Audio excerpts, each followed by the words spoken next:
নমস্কার। হোক না গল্পের আজ ৩১তম পর্ব। আজ ১৯শে জুলাই ২০২৪, বাংলা ৩রা শ্রাবণ ১৪৩০, আজ শুক্রবার। সকলকে এই চ্যানেলে স্বাগত। আজ বহুদিন পর আরও একবার আপনাদের কাছে আমাদের মনের কথা বলার সময় এসেছে।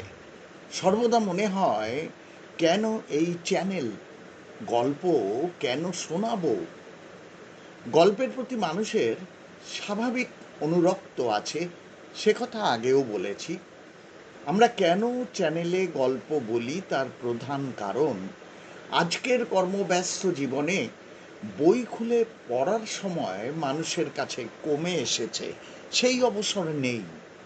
সবার বেশিরভাগ সময় কাটে ঘরের বাইরে বা অন্য কোথায়, বাসে, ট্রামে, ট্রেনে। বই পড়ে নিয়ে পড়ার ওই মানসিকতা বা উপায় থাকে না।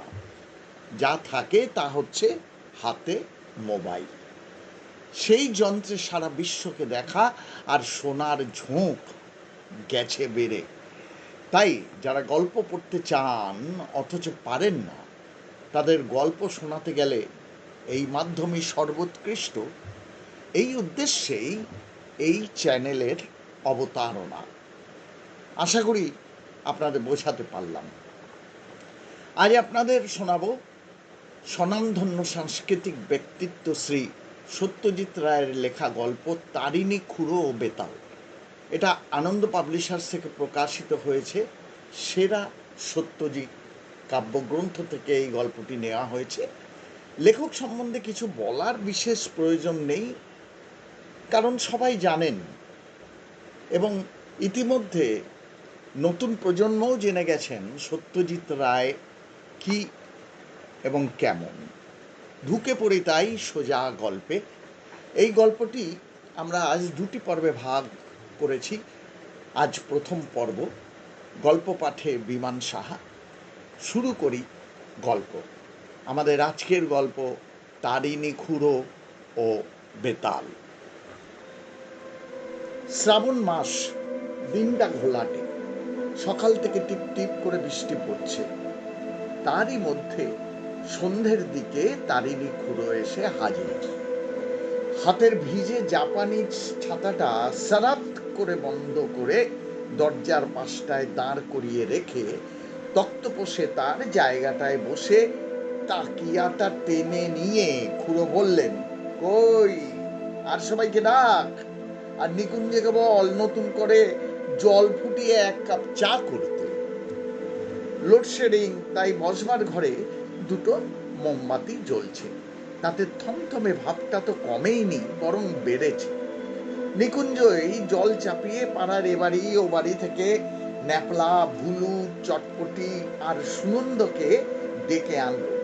ন্যাপলা এসেই বলল, এই বাদলা দিনে মোমবাতির আলোয় কিন্তু ভূতের গল্প তো, মানে যদি আপনার স্টকে থাকে আর কি। 2টো গল্প তো অলরেডি বলা হয়ে গেছে। আমার স্টক আমার যা স্টক, তাতে 2টো আরব্য উপন্যাস হয়ে যায় রে। তার মানে 2002 নাইটস। আমাদের মধ্যে ন্যাপলাই খুড়োর সঙ্গে তাল রেখে কথা বলতে পারে। আগে হ্যাঁ, বললেন খুড়ো, তবে সব যে ভূতের গল্প তা নয় অবশ্য। এখানে বলে রাখি যে তারিণী খুড়োর গল্পগুলো এত জমাটি হয় যে সেগুলো গুল না সত্যি সে কথাটা আর কোনোদিন জিজ্ঞেস করিনি। তবে এটা জানি যে ৪৫ বছর ধরে ভারতবর্ষের নানা জায়গায় ঘোরার ফলে খুড়োর অভিজ্ঞতা স্টক কিন্তু অফুরন্ত। আজকে কিসের গল্প বলবেন জিজ্ঞেস করলো ভুলু।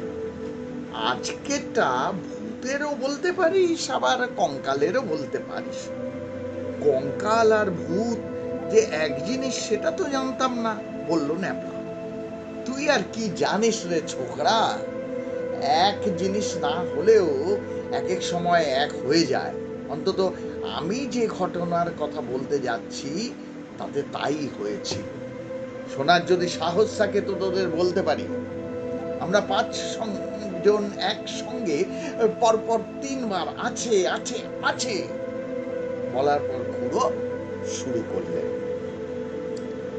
আমি তখন মালাবারে এলাচের ব্যবসা করে বেশ 2 পয়সা কামিয়ে আবার ভব ঘুরে কোচিন থেকে গেলুম কোয়েম্বাটোর, সেখান থেকে ব্যাঙ্গালোর, ব্যাঙ্গালোর টু কুর্নুল, কুর্নুল টু হায়দ্রাবাদ।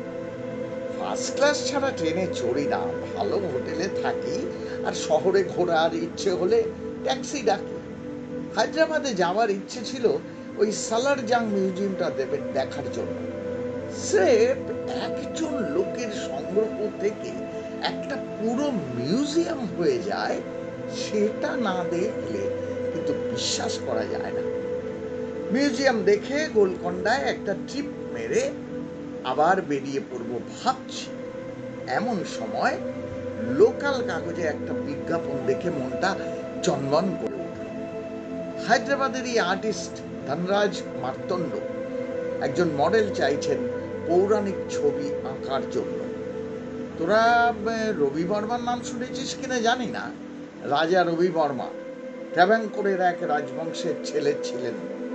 পৌরাণিক ছবি এঁকে খুব নাম করেছিলেন ওই গত শতাব্দীর শেষ দিকটায়। ভারতবর্ষে বহু রাজা রাজরার বাড়িতে দেখতে পাওয়া যায় তার সব আঁকা অয়েল পেন্টিং। কতকটা ওই রবি বর্মার স্টাইলের ছবি আঁকে এই ধনরাজ মার্তণ্ড। আর আমি যখনকার কথা বলছি, এই বছর 35 আগে, তখন লোকটার খুব নাম আর খুব পোশাক। তার এই বিজ্ঞাপনটা দেখে বেশ একটা জোরালো প্রতিক্রিয়া হল। পুরুষ মডেল চেয়েছে, চেহারা ভালো হওয়া চাই, রোজ সিটিং দিতে হবে, উপযুক্ত পারিশ্রমিক দেবে। তোদের তো বলেইছি সে বয়সে আমার চেহারা ছিল লাইক এ প্রিন্স। তারপর ডন বৈঠক দেয়া শরীর, গায়ে জব্বা, মাথায় মুকুট আর কোমরে তলোয়ার দিয়ে যে কোনো নেটিভ স্টেটের সিংহাসনে বসিয়ে দেওয়া যায়। যাই হোক, অ্যাপ্লাই করে দিলুম আর ডাকও এসে গেল 7 দিনের মধ্যে। নতুন খুঁড়ে দাড়ি কামিয়ে ভালো পোশাক পরে দুর্গা বলে হাজির হলুম মার্তণ্ডের অ্যাড্রেসে। বাড়িটা দেখেই মনে হলো এককালে কোনো নবাবের হাভেলি টাভেলি ছিল। চারিদিকে মার্বেল, মোজাইক, নকশার ছড়াছড়ি। পৌরাণিক ছবিতে যে ভালো রোজগার হয় সেটা বেশ বোঝাই যাচ্ছে। উর্দি পড়া বেয়ারা এসে আমাকে নিয়ে বসালো একটা সারি সারি চেয়ার পাতা ঘরে। সেখানে জনা 5 ক্যান্ডিডেট অপেক্ষা করছে, যেন ডাক্তারের ওয়েটিং রুম। এদের মধ্যে একজনের চেহারাটা খুব চেনা চেনা লাগলেও সে যে কে তা ঠিক বুঝতে পারলাম না, বুঝলি। আমি বসার মিনিট খানেকের মধ্যেই সে লোকের ডাক এলো। বেয়ারা ঘরে ঢুকে বিশ্বনাথ সোলাঙ্কি বলতেই চিনে ফেললুম লোকটাকে। ফিল্ম পত্রিকায় ওর ছবি দেখেছি, কিন্তু তাহলে আবার চাকরির জন্য দরখাস্ত করা কেন? কৌতূহল হাতে আমার পাশে বসা ভদ্রলোকটিকে জিজ্ঞেস করলুম, আচ্ছা, যিনি এক্ষুনি উঠে গেলেন তিনি বোধহয় একজন ফিল্ম স্টার, তাই না? ভদ্রলোক একটু হেসে বললেন, স্টার হলে কি আর এখানে দেখতে পেতে? হতে চেয়েছিল স্টার, কিন্তু 3টি ছবি পর পর মার খাওয়াতে এখন অন্য রাস্তা দেখছে। ভদ্রলোক আরো বললেন যে সোলাঙ্কি নাকি হায়দ্রাবাদেরই ছেলে, ধনী বাপের পয়সা উড়িয়েছে জুয়া খেলে আর ফুর্তি করে। তারপর বোম্বাই গিয়ে ফিল্মের হিরো হবার চেষ্টায় বিফল হয়ে আবার এখানেই ফিরে এসেছে। যিনি এসব খবর দিলেন তিনি নিজেও অবশ্যই একজন ক্যান্ডিডেট। 5 জনের সকলেই মডেল হবার আশায় এখানে এসেছেন। তবে তার মধ্যে সোলাঙ্কির চেহারাটাই মোটের উপর ভালো, যদিও যাকে পৌরুষ বলে সে জিনিসটার একটু অভাব ছিল। আমার ডাক পড়ল সবার শেষে। যে ঘরে ইন্টারভিউ হচ্ছে সেটাই দেখলাম স্টুডিও, কারণ একদিকে রয়েছে বেশ বড় একটা কাঁচের জানালা, ঘরের এক পাশে একটা ইজেল, আর তার পাশে একটা টেবিলের ওপর আঁকার সরঞ্জাম। এইসবের মধ্যেই একটা ডেস্ক পাতা হয়েছে, আর তার দুদিকে 2টো চেয়ার। একটায় বসেছেন মার্তণ্ড সাহেব। সাহেব কথাটা ভুল হলো না, কারণ ভদ্রলোকের ইংরেজিটা বেশ চোস্ত। শকুনি মার্কা নাক, ফ্রেঞ্চ কার দাড়ি, মাথার লম্বা ঢেউ খেলানো চুল নেমে এসেছে কাঁধ অবধি। পোশাক সম্ভবত নিজেরই ডিজাইন করা, কারণ জাপানি, সাহেবি আর মুসলমানি পোশাকের এমন খিচুড়ি আর কখনো দেখিনি। 5 মিনিট কথা বলে আমার জামা খুলিয়ে আমার বাইসেপ, ট্রাইসেপ আর ছাতি দেখে ভদ্রলোক আমাকেই সিলেক্ট করে নিলেন। ডেইলি সিটিংয়ে 100 টাকা, অর্থাৎ মাসে 30 দিন কাজ হলে 3,000। আজকের দিনে প্রায় তা 10-15 হাজারের সামিল। পরের দিন থেকেই কাজ শুরু হয়ে গেল। যে কোনো পৌরাণিক ঘটনাই হোক না কেন, তাতে প্রধান পুরুষ চরিত্র হব আমি। নারী চরিত্রের জন্য আছেন মিসেস মার্তণ্ড আর ওদেরই 19 বছরের মেয়ে শকুন্তলা। খুচরো পুরুষের জন্য মডেলের অভাব নেই। মার্তণ্ডের পৌরাণিক পোশাকের স্টকও বিরাট। পাগড়ি, মুকুট, ধুতি, চাদর, কোমরবন, তাগা, তাবিজ, নেকলেস সবই আছে। অর্জুনের লক্ষ্যভেদ দিয়ে আঁকা শুরু হলো।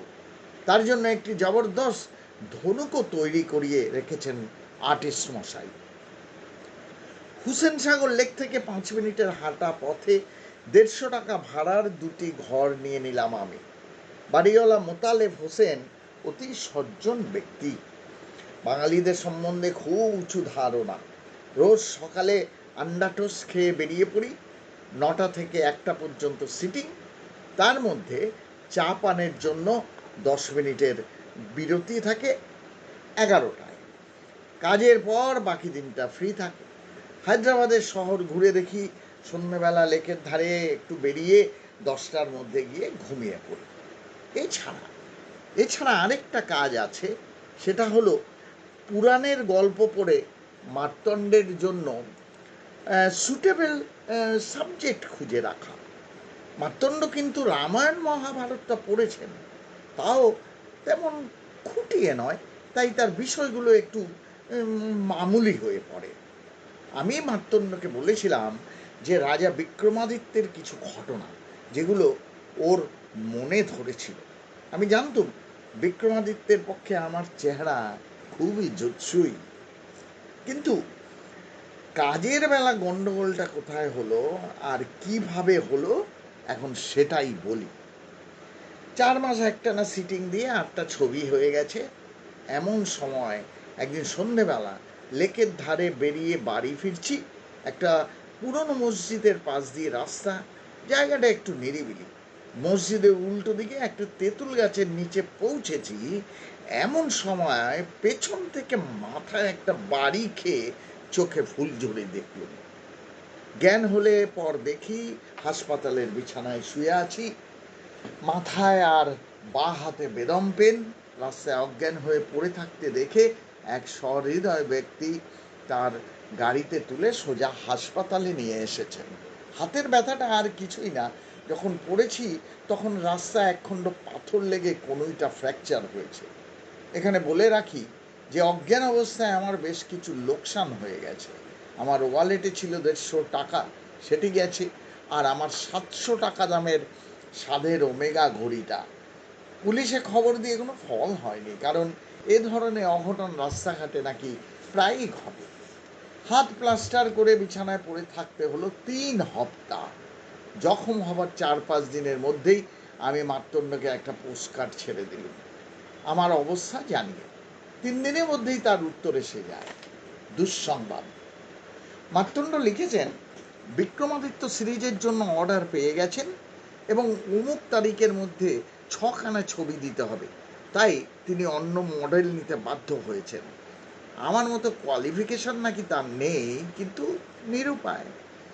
এ সিরিজ শেষ হলে পরে প্রয়োজন হলে আবার আমায় জানাবেন, এই ইত্যাদি ইত্যাদি। এ নিয়ে তো আর করার কিছু নেই, তাই অগত্যা সময় কাটানো এবং যা হোক কিছু রোজগারের জন্য অন্ধ্র হেরাল পত্রিকায় একটু আধটু লিখতে শুরু করলুম। 6খানা ছবি আঁকতে মার্তণ্ডের লাগবে অন্তত 3 মাস, অর্থাৎ আমার প্রায় 9,000 টাকা লোকসান করে দিয়েছে হায়দ্রাবাদের গুন্ডারা। কিন্তু 1 মাস যেতে না যেতেই আমার বাড়িওয়ালার কাছে টেলিফোন এলো মার্তণ্ড সাহেবের। আমায় নাকি তার বিশেষ প্রয়োজন। বেশ কৌতূহল নিয়ে হাজির হলাম মার্তণ্ডের স্টুডিওতে। ব্যাপারটা কি? আমার একটা ভালো স্কেলিটন জোগাড় করে দিতে পারো, বললেন মার্তণ্ড সাহেব। দু একজন বলে ফল পাইনি, তাই তোমার কথা মনে হলো। যদি পারো তো ভালো কমিশন দেব, আমার বিশেষ দরকার।